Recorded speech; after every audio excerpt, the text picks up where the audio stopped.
숲 조성 사업의 사회적 가치 측정 프로젝트를 발표하겠습니다.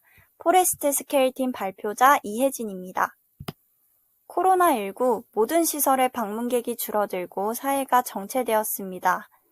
하지만 단 한 장소, 방문객이 증가했던 장소가 있는데요. 바로 공원입니다. 하지만 우리 모두는 일상에서 공원을 누리고 있을까요? 슬프게도 서울시의 생활권 공원의 면적과 분포는 모든 지역에 균등하지 않습니다. 20여 년 전 한 기업은 이 문제를 사회적 문제로 바라보고 도시의 녹지 공간 확대를 위한 숲 조성 사업을 서울시에 제안했습니다. 이 기업의 제안으로 조성된 숲이 바로 서울숲입니다. 저희는 오늘 2005년 조성 이후 2023년을 기준으로 서울숲이 어떻게 유지관리되고 있는지, 유의미한 사회적 가치가 이어지고 있는지를 SROI를 기준으로 근거를 들어 설명드리겠습니다. 여러분은 숲이 인간에게 주는 힘이 어느 정도라고 생각하시나요? 숲에 올라가면 흔히들 공기가 맑다고 합니다. 이는 숲이 주는 대기 정화 기능인데요. 오늘날 우리들의 삶을 위협하는 각종 환경 문제, 동식물의 멸종과 식량난, 오존층 파괴와 지구온난화는 숲의 파괴에서 비롯되고 있습니다. 도시숲이란 도심 생활환경을 개선하기 위해 도시 내외에 조성된 다양한 형태의 숲을 의미합니다. 도시화가 진행된 많은 선진국에서는 도시숲 조성의 필요성을 언급해왔고, 북미에서는 이미 1960년대부터 서울숲을 조성하여 시민들의 건강한 삶을 증진하고자 노력해왔습니다. 시민에게 미치는 도시숲, 공원의 의미는 구글에서 발표한 코로나19 지역사회 유동성 보고서에서 발견할 수 있었습니다. 보고서에 따르면 코로나19가 본격화된 시기에 사람들의 공원 방문이 51% 증가했습니다. 이와 같은 결과는 시민들이 공원을 실내 대안의 안전한 공간으로 인식하는 것을 알 수 있었고, 하지만 서울시 423개 행정동 가운데 7개의 행정동이 아직 생활권 도시공원이 갖추어져 있지 않았습니다. 서울시 전체 인구의 70%가 1인당 한 평도 안 되는 공원 면적을 가지고 있었습니다. 이 가운데 서울숲은 생활권 공원, 도시숲으로서의 중요한 의미를 가집니다. 이러한 서울숲 조성 사업을 주도적으로 이끌어간 유한 킴벌리는 1984년부터 숲을 통한 사회적 문제 해결과 사람과 지구환경의 공존을 목적으로 우리 강산 푸르게 푸르게 캠페인을 진행해왔습니다. 서울숲 조성 사업은 2000년대 초반 산업화가 진행되는 가운데 유한 킴벌리와 생명의 숲이 서울시에 제안하며 진행된 사업입니다. 생활권 녹지 면적 1000만 평 확대 운동을 통해 진행되었으며 서울숲은 본래 공원이 아니었던 부지에 조성된 35만 평이라는 대규모 인공생태 숲이기 때문에 의미가 더 큽니다.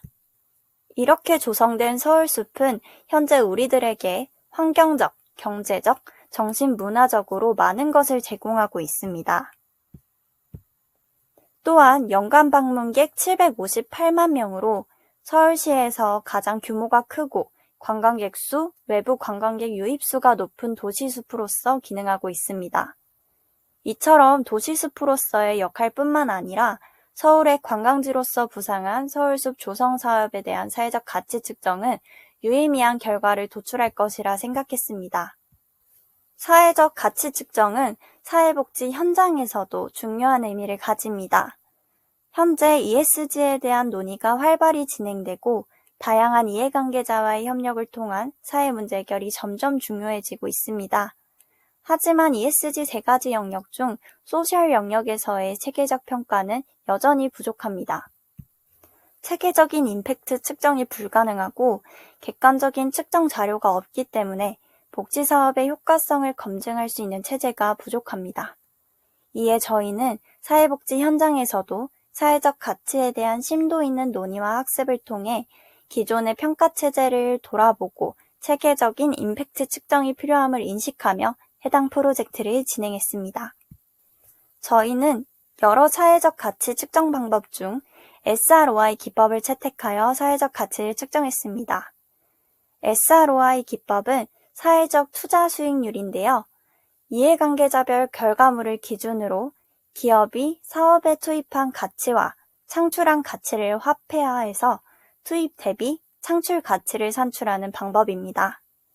SROI 세부 측정 기법 중에서도 시장가격 비교법, 조건부 가치평가법, 여행비용 분석법 등 9가지 기법을 활용하여 환경적, 경제적 가치를 수치로 반영했습니다. 현재 서울숲은 성동구 성수동 1가에 위치하고 있으며 면적은 35만 평, 식재된 나무는 10만 4,720그루입니다.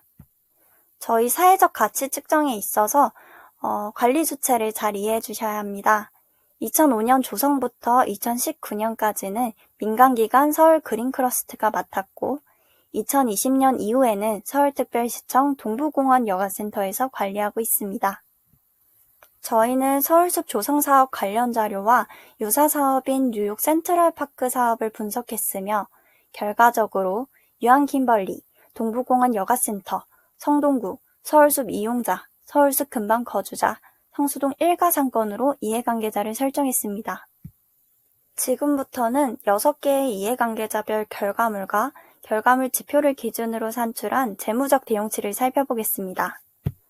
먼저 2023년 현재 서울숲을 관리하고 있는 동부공원 여가센터는 서울숲 확대, 일자리 창출, 행사 임대 수익 창출, 지역사회 기여의 4가지 결과물을 도출했습니다.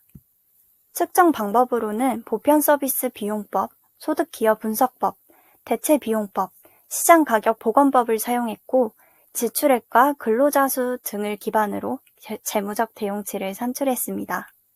자세한 산출 방식은 PPT 참고 부탁드립니다.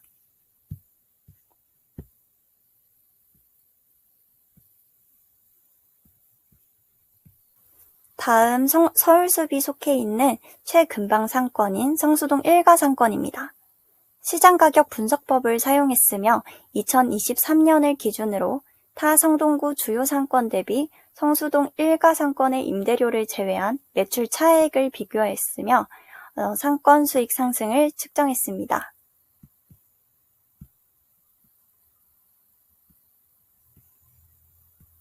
세 번째 서울숲 근방 거주자는 아파트 가격 상승, 정신건강 증진, 교통적 이점, 삶의 질 상승, 교통체증을 결과물로 도출했으며 각 결과물에 대한 다양한 할인율을 적용하여 가치를 산출했습니다. 세부 내용 및 할인율 근거는 PPT 참고 부탁드립니다.